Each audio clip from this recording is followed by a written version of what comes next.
October నెల జపమాల 30 రోజుల ప్రయాణం కొరకు సమర్పణ ప్రార్థన. ఓ పరిశుద్ధ మరియమాత, జపమాల రాణి, మీకు అంకితం చేయబడిన ఈ పవిత్ర అక్టోబరు మాసంలో మేము మీ పాదాల చెంతకు చేరుతున్నాము. ఈ రోజు నుండి మీతో కలిసి 30 రోజుల ఆత్మీయ ప్రయాణాన్ని ప్రారంభించాలని మేము ఆశిస్తున్నాము. తల్లి, ఈ నెలంతా భక్తితో, ప్రేమతో పవిత్ర జపమాలను ధ్యానించడానికి మాకు నేర్పండి.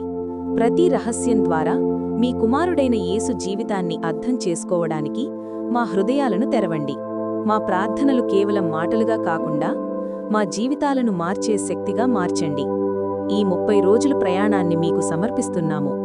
మా కుటుంబాలను, మా సంఘాన్ని మరియు ప్రపంచ శాంతిని మీ దయగల హస్తాలకు అప్పగిస్తున్నాము. మా కోసం, మా అవసరాల కోసం మీ ప్రియ కుమారుని వేడుకొనండి. ఈ ప్రయాణంలో మేము విశ్వాసంతో స్థిరంగా నిలబడటానికి అవసరమైన శక్తిని దయచేయండి. మమ్మల్ని మీ కరుణగల హస్తాలలో అంగీకరించి, మీ దివ్య ఆశీర్వాదాలతో నింపి, ఈ ఆత్మీయ ప్రయాణంలో ప్రతి అడుగులో మమ్మల్ని నడిపించండి. మా ప్రభువైన క్రీస్తు ద్వారా ఈ మనవిని చేస్తున్నాము. ఆమేన్.